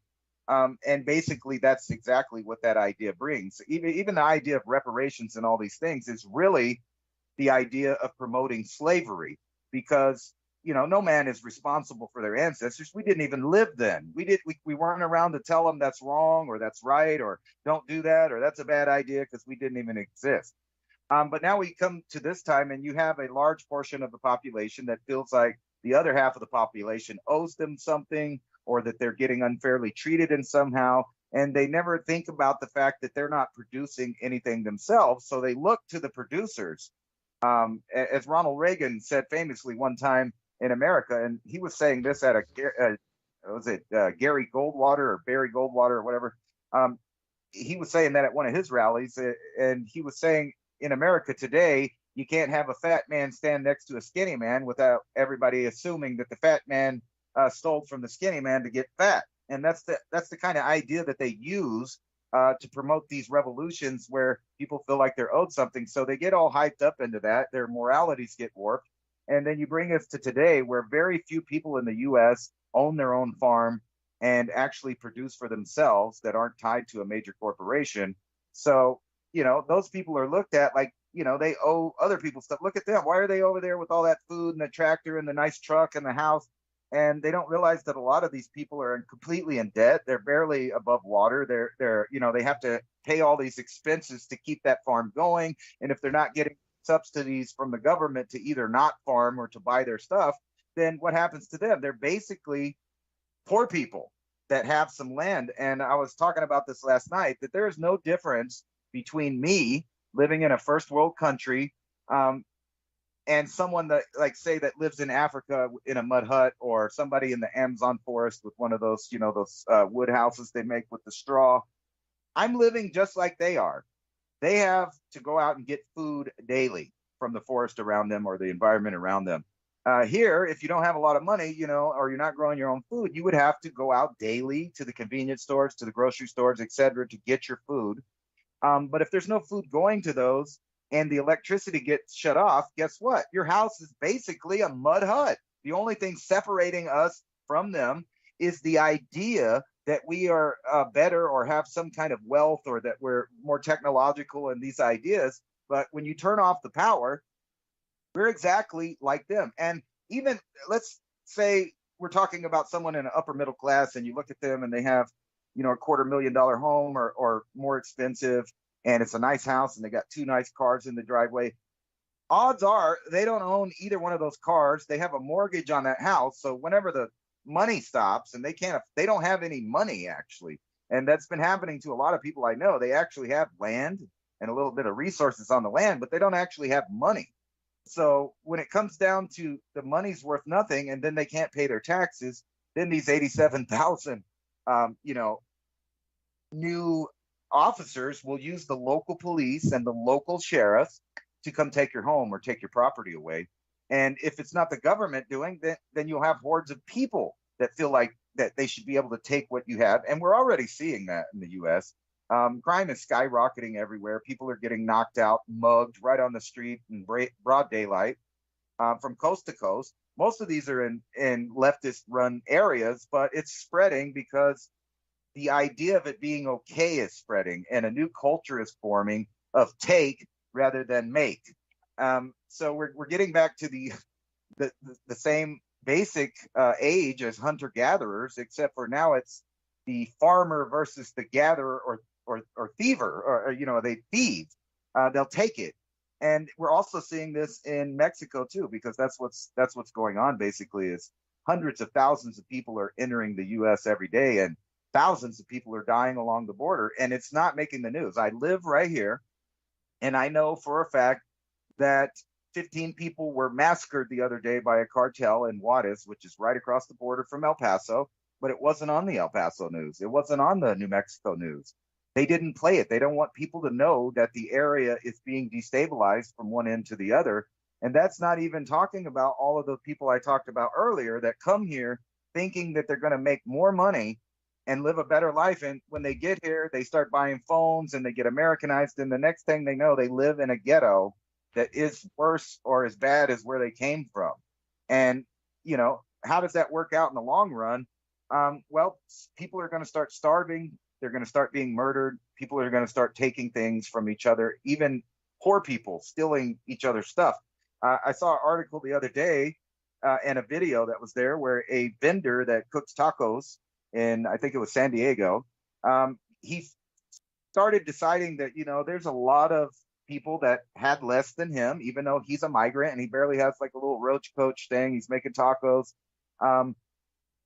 While he was there working, some of the homeless people that he had been feeding robbed him, stole his car, and beat him up. And these are the same people that he was helping. But in their eyes, he's just somebody that had more. So now we're seeing, even the lower class feeding on the lower class. Yeah, and it comes back to that chapters in history. Like you're saying, not Robin Hood and the Nottingham Knights. Let's trace back through chapters of history. Who had the best weaponry wins. Whether you're a Roman legionnaire with the best sword and a different alloy sword than some German heathen, some Norse heathen, when we start to mix and match chapters of history here, who had the best weaponry? With it arrows, Genghis Khan with his bow and arrow ranged, extended the range where you could, easily take somebody out double, triple the distance before they could even remotely threaten you with their best equipment. And then the gun, and then that came up, and then artillery shells and this sort of thing. So whoever has the best equipment. Now here also is one thing that runs through every vein of history that we're discussing here. The unarmed. The only reason that any of these things were able to be gotten away with is because they were all disarmed.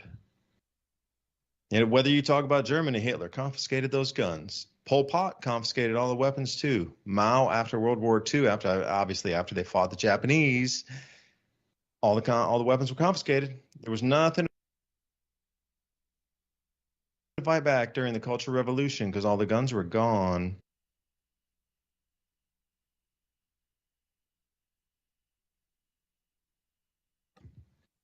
It's going to be an all or nothing thing because once you give that up, then the next step is going to be, and that's if you're a firearm owner. I'm just speaking and just saying, if there were such a person out there listening, that just going back through history, that's the way it is. These steps are in order. First, you disarm. Second, there's no resistance. Third, then the roundup begins. So with that kind of knowledge, I think this time I really will step out on a limb and I will say I think this time is going to be very different in the United States, where There will be no just rolling over masses. The only reason you either put on the train or you put somebody on the train as your reference, that's a great way to speak about that, is they were all disarmed, so they couldn't say no. But everybody's arming up here more than ever before and more rounds of ammo. Now, once the ammo stops, the production of it, and then that is what it is, that's all that's out there. So this time I think it might be a little different, because I do believe that anybody who is looking at chapters of history saying, if they do disarm everybody, then we're going to follow those other chapters. So again, you're stuck in that same position, whether you are, going to commit suicide or you're going to join the regime to be an enforcer, because that's all the choices you got. You got to defraud, you got to be a modern slave trader, whatever it is, because the same thing that would happen if they roll into your house and take you off to a camp or quote unquote prison or whatnot, there's a modern slave trade there happening too. They're coming in to kidnap you and take you as a slave somewhere else for work for free. That's what that definition is. So whatever form that takes of people coming in to either extract your physical things or your physical body, either one, people are going to understand that you're at that same choice again. It's very black and white at that point. It's very black and white when you're stuck with no money and you got no choice and you're going to starve and your kids are going to starve, or you're going to do something, anything that anybody tells you so that doesn't happen. It's the very same thing. These stark black and white choices coming at everybody, and don't bore me with, it's a gray line. Oh, it could be this, that person, they're born in this situation. No, it doesn't matter. You're at this point now, this second, this minute, this hour. Forget everything in the past. It won't matter because you're here at the now. So all that past doesn't even matter, nor does future. You're at the now. So running through these scenarios in your mind, you're going to have to decide what you're going to do before you do. And I hope people out there listening don't wait until the very last second to decide what you're going to do or wouldn't do. You're going to have to make those choices in your mind before, so you are absolutely optimal and ready to go with whatever it is. Here's the keys to my car, take it. Sorry, I owe you some cash, whatever, take the car. Whatever the decision is going to be. Okay, I got $12 under my mattress. Here it is. Okay, I'll come and join you guys. I need money too. I don't have any electricity. I don't know. There's like a million scenarios. But we are absolutely repeating history here, and it's a scary thing to understand that we are just mere weeks away from the collapse being here.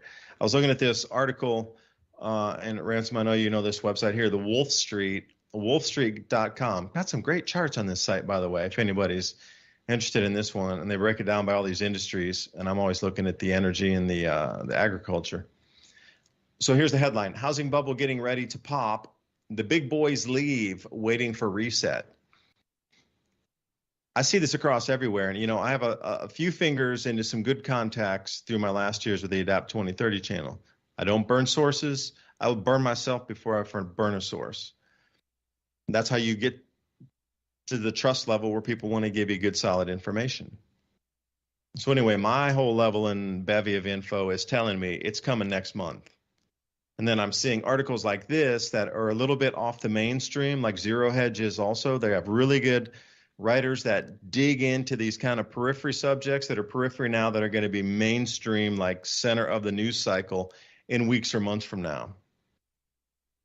But this housing bubble is getting ready to pop. The big boys leave, waiting for the reset. Well, this reset also, as it's been explained to me, I was talking to a guy who's like 5,000x above me, and turn like, they always talk about go somebody that's 10x above you, 50x above you. Well, this person's like 5,000x up there. And I'm like, this is one of the most successful people I've ever known in my entire life. And they like the information trade because I'm looking at the solar data and I'm looking at things way outside the box that, you're not going to try to connect all these dots together, but somehow if it gets pulled together, it's interesting for enough people, they'll draw you into the conversation. So what I was told was, me being a naivete, I was saying, yeah, well, after the reset, you'll be able to get things for pennies on the dollar, or a penny on the dollar. And it comes over the line. He's like, pennies? We're talking 1,000th of a cent on the dollar. And I was like, oh, holy smokes. Okay. This kind of bigs are waiting for the reset, but they're going to take it for 1/100th of a cent on the dollar or 1,000th of a cent on the dollar. So if they're getting ready for this, so this is how what Ransom and I have been talking about. People get pushed into this situation where they're going to make a black and white call instantly. This is it. We are at the end of, and they're going to reset the system into the new. It's never going to dissolve to zero. Of course not. It's going to be a reset. But if you're holding on to anything that has value, which you could be able to move into the next financial system, crypto, distributed ledger, if anybody's holding on to Ripple still, regular cryptocurrencies, gold, silver, these kind of things, land, if it's not confiscated, they're going to keep trying to get you from the property taxes. So maybe not like, you pay your property tax every year and it's at a set amount. Okay. If it goes into hyperinflation, if you have like 1/10 of an ounce of silver, you'll be able to keep up with your property taxes for sure. It's just that when you sell it, when you have a massive amount of acres, like let's say you had 300 acres, well, when that's sold, there's a property tax of like a inheritance tax, like 40% on that. Well, if it's valued at $10,000 an acre and you got 300 acres and you're looking at millions of dollars here, and then there's 40% of that millions of dollars, you're going to have to sell 3/4 of that property to pay for your property tax. Oh, wait, and then you just got hit for a capital gains tax because you sold the property. So then you got to sell more property to get rid of it all. So see, this is how they get people second and third generation. But what is about to happen now is they're going to smash everything to the ground. And with this article being on August 11th, which was a week and a half, almost 2 weeks ago, it looks like, and I'm just saying, I'm going to paint a pretty broad brush stroke with this one. The bigs are all waiting and pulling out at the exact same time right now to wait for this collapse. Like they're all doing it in unison. All these smelters closing because of ridiculously high electricity prices, because of the self-inflicted whatever they're doing with Russia sanctions to limit their own electricity to cause this runaway 10, 20x price increase in electric that's shutting down all the industries across the continent. That's a pullback on purpose. They're pulling back. They're shutting everything down on purpose. See, if there's no more running costs, and the way it was explained to me, you got to understand there's a amount of running cost with a business. If you can shut it down now, the existing sales funnel will fill up with continuous profit until you reach today again. So if your sales channels are 3 months deep, then you're going to get 3 months of revenue, even though you shut down today. If you can maintain just enough for what those orders were on back stock or whatnot, you would be able to facilitate full 3 months of revenue, 2 months, 1 month, whatever it is, and not need to spend a dime almost on running a company. So they're doing the same thing with the smelters and all these industries right now. They're shutting down in unison, but they're still going to be having cash flow coming in for the next 2 months, 2 to 3 months, but they're doing the same thing. They're pulling back, waiting for the reset. Because if they're out in cash now and they're completely stopped, then they're not going to get crushed as heavily during the reset if they were all 100% running and then it reset. So they need the destruction of everything manufactured to continue to bring in this collapse of everything, the wake of it. If there's no metals, there's no manufacturing for any product, period. So then every factory order across the planet will be canceled in unison, period. Nothing will be made or manufactured, which will cause those factories to lay everybody off, which we're seeing. But then you get into that feedback loop. What about the farm machines? They need repair parts. Sorry, their factories aren't running. Okay. The factory, and now they're looking at the closure of all these chemical plants in unison as well. Anything that manufactures ammonia for the fertilizers, like the second largest, it was Zotan, I think is the name of the company in Europe, second largest producer of fertilizers behind BS Industries.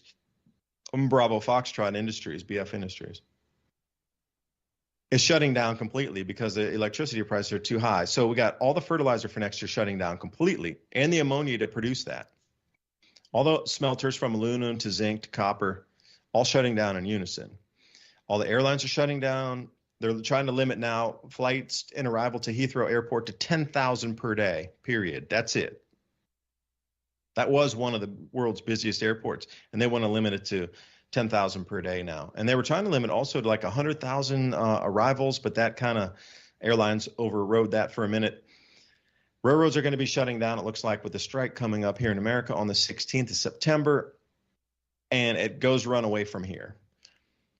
So all this financial chaos is going to come in, and there will be people with money, and there will still be people making money, and there will still be people with land that is paid off, and there will still be people with assets that are producing in the country. But it seems like they're going to go target that. And if people are in bad enough position, they're going to be going, oh, take me, as long as my family gets food and I got a warm place to stay. Oh, and I got power? Shit, I'm a beta male. I've never had power my whole life. You mean I get power finally? Whoa, I'll take two. And it's going to go to their heads, and they're going to be out of control. But you can see how this thing is dovetailing into next month. But the big startling thing, like these guys, like I say, is like 1,000x above me thing. When he was not really mocking my naivete, but I realized that after his statement was, no, you're going to be picking things up for 1,000th of a cent. And then I realized that I know nothing, man. If I was thinking a penny on a dollar or a fraction of a cent on a dollar, not thousandths plural of a cent on a dollar, like that my calculations would be off by 100x, 1,000x at that point. You know what I mean? Like if I'm that naive where I don't understand what the big players are doing, that they're actually planning on getting something 1,000 times cheaper than I was, then I don't know what I'm talking about. You know, I'll leave it there, Ransom. But yeah, you could see how this housing bust and how they can get people so easily to jump in on this side of the regime while everything's being reset. Duress moves people. Yeah, it does, and you can tell that that's the situation that they're creating for the public. And I kind of wanted to go back to what you were saying earlier. All of these examples of when civilization changed and a group of people took over. Let's just say the communists, because that's usually who it is. They take over. They kill a lot of people. They have the weapons. The people don't have the weapons. You come to America and we have this problem here of 81 million registered gun owners in the United States. So to just disarm us is almost impossible. They want to disarm us. So, they try different tricks. Okay, well, we'll try to ban this gun, that gun, the other gun. That doesn't work. Okay, well, we'll limit the amount of bullets that come out of them. Okay, that didn't work. How about we just ban, certain caliber ammunition? And then they do that. They keep attacking it in this way. Meanwhile, the federal government and its different branches, some of them you'd never know why they would need weapons at all, like the Department of Education. But if you remember during the Obama administration, they were arming up then. They bought enough ammunition to fight a 7-year war. Okay, it was quiet a little while with Trump, with the scandals and all of the stuff that they were distracting everyone with. And then Biden's back in, and what do they do again but arm more ammunition, more guns to the federal government? Now you have this problem now that they can't just take over because the population is armed and hasn't been disarmed. That's 81 million registered gun owners. That doesn't count how many guns they have. That doesn't count people that don't register their guns. That doesn't count the amount of guns that are on the streets with criminals or in illegal hands, or even just the people that, they just don't notify the government because wherever they live, they don't legally have to do that. And now you have a problem. And the federal government knows that, and the elites know that, the world government knows that they can't just, have a communist takeover here and then, start putting people in camps and stuff. There's a couple more steps that will have to happen in the United States. We have to have a civil war here. We have to have where our own people kill our own people, run out of ammunition, lose their weapons, and one side or the other will come out at the end. And they're hoping that the leftist, ideology will come out at the end. But as it is right now, you can't really go after everyone because there's just too many guns, too much ammunition out there. They've been working on this problem for a long time. You could go back to the Oklahoma City bombing, and afterwards Bill Clinton went around to all the militias and not Bill Clinton personally, but his Department of Justice and the little stuff that they were doing for gun confiscation under Eric Holder. They went around to most of the militias or people that privately owned large amounts of ammunition, and they seized it. The reason they did that is because they didn't want that out there, obviously for obvious reasons.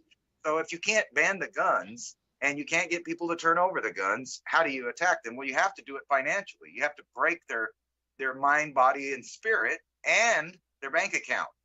And then that leads into what you were talking about, and it shows what's really going on. And I've been talking about this for a long time. The inevitable end of the United States is when private citizens no longer own anything, and they'll just be happy because we'll shove some kind of distraction in their face, some kind of entertainment, a tablet, a screen of some kind, maybe at the camp that they went to get re-educated, where they had free Wi-Fi and a little bit of food to feed their kids some num-nums before the inevitable end. But in the meantime, they have to break everyone, and that's what this is about. The Great Reset has to happen in order for the mindset of the American people to get to a point where they feel desperate enough to attack each other over resources or ideology, or both at the same time, because we all know that when things start turning bad, what do politicians do but blame someone else? They'll blame the other party, they'll blame the people, a certain group of people, maybe people that wanted to make America great again. And then we get back to history, like you said, and I'm a fan of history, recent history. We invaded 7 countries. You can use Afghanistan, Iraq as an example. We went in there. When people fought back, we called them insurgents.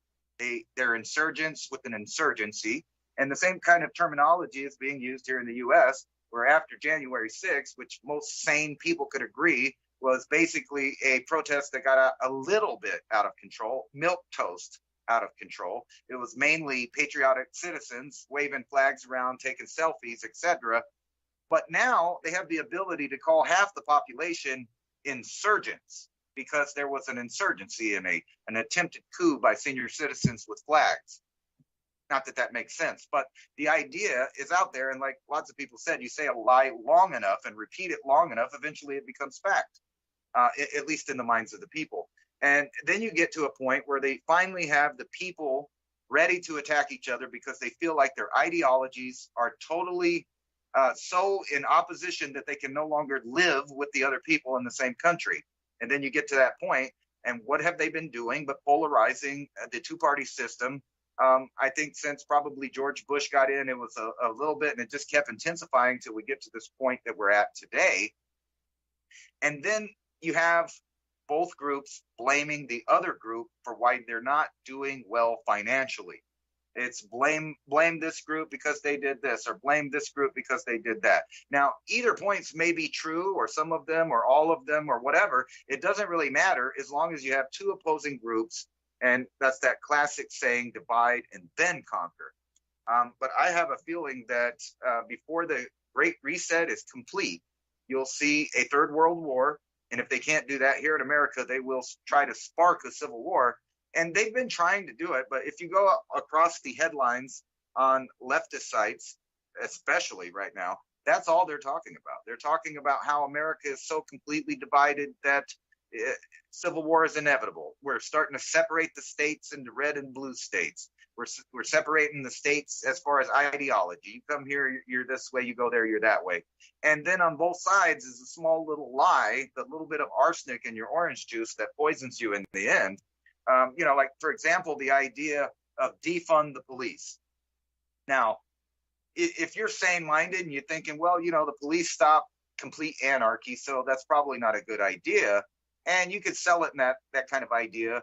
But on the other hand, if you really critically think about it, America has more armed police and federal agents that makes them basically the fourth largest military in the world. And when you start thinking about it in those terms, the reality is that they've taken away the ability for people to succeed in life and also protect themselves. And they take those two away, and now you have desperate people ready to do desperate things, and they don't realize the size of the police force our military force, a standing army, what our forefathers warned us about, is sitting right here. And most of those are controlled by either one political party or another, depending on which state you're in. So you can see that that's just a matchbox, a big fire waiting to happen.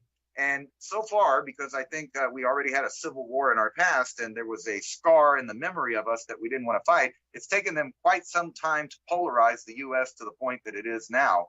And I think that's one of the major components that the New World Order or liberal world order or whatever they've renamed it at this point, they have to overcome that, or they can't have a one world total government. In their words, not mine. They want a completely tracked, traced, programmable population that lives in a communist capitalist society so that they can force you to pay for, buy, and use only their products, and no one on earth can be self-sufficient. Well, if that's a travel brochure that you're trying to sell to this destination, I think I'm going to pass. I'm going to set my own course. But this coming off the news wire right here, Ukrainian nuclear plant cut off from the power grid for the first time in history. Now, I'd been hearing word about this one too. The Zaporizhzhia nuclear power plant. I was told, again, now, if this thing was getting shelled and there was some sort of radiation leak, it would be blamed on the Russians, and then Article 5 would be implemented, and then there'd be a war between NATO and Russia instantly, because Article 5 would have been implemented. So what I'm looking at here is with the nuclear plant cut, they got 3 days of backup generators, and then they'll start to have a meltdown. So is this power cut going to be blamed on Ukraine, or is it going to be blamed on Russia?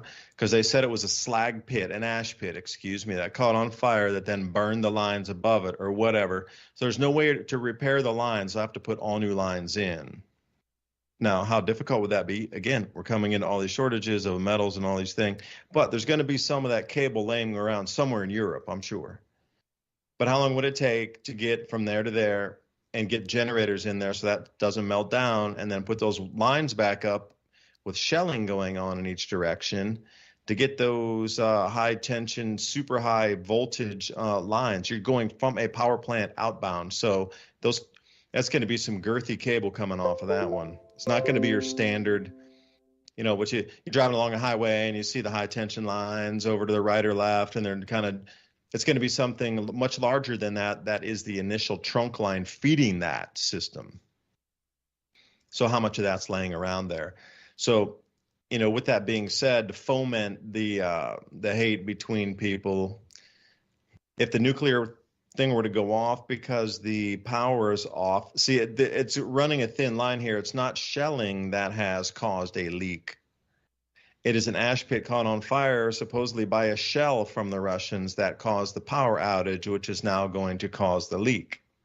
So it's the first time in history that this plant has ever gone off like this, where it's not had power.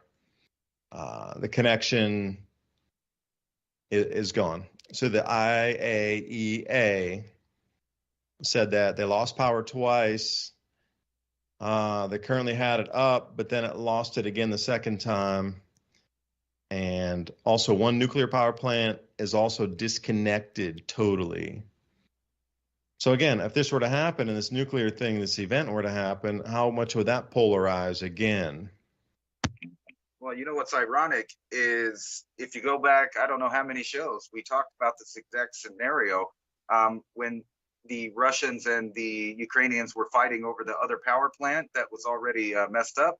And then they went to Chernobyl, and we were talking about, wouldn't it be weird, if there was some kind of nuclear exchange or a power plant that went critical right there in the belt of all of that nice grain and stuff that Ukraine is known for, causing further hunger in the world. But I mentioned this earlier, Yahoo News, etc. I mean, everybody's reporting on this as a focal point. And the U.S. is warning Moscow not to take the power and start sending it to Russia from the Ukraine. So we're drawing a line in the sand at this power plant, according to several news sources. So we'll see where this goes. But isn't that ironic that we talked about this? I don't know how far back it goes. I think it was right when the conflict started that we started talking about the power plants in this area, and it seemed to be that was the strategy, that's what's going on. Because think about it, if you're one group of people and you want to shut off the world's power, and Russia's not playing the game with like you, a massive grain shortage. Yeah, so they're just gonna waste that whole area so people can't eat also. Yeah, can you think about it though? What would happen? You have that leak, then instantly a quarter of the world's grain goes offline. It's contaminated for the year. I mean, that's a single day event that would close and capture markets. There would be a banking holiday by the end of the day that thing leaked, knowing that we're coming into harvest season right now with all the things that are happening. But if you needed it as a plan to push forth further with this agenda, you would make that thing go off. So for me, all my eyes are on this one because, if the Section 5 were triggered, okay, NATO and Russia might have some conflict, okay. But if this thing leaks, she's going off all over the crop zones, and this will be the biggest story. This will shift the world if it does.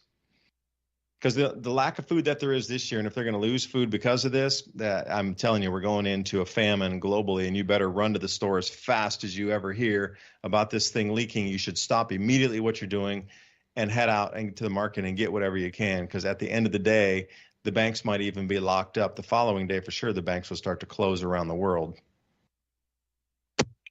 You know, if you see that happen, I'm predicting that you'll also see this Iran nuclear deal turn into a nuclear disaster in Iran, either by some kind of accident or possibly Israeli bombing. I mean, think about that. That's just to the south of them, and that would totally knock out, a third of the world, basically, with just a couple of accidents or military actions. I do remember there being a verse in the Bible about a third of the earth's waters will be contaminated, a third of the earth will be fallow, or no, what was that? I forget. There's, they used to, the old biblical reference to farming, unsowable, something like this. So that 1/3 kind of fits into that, doesn't it?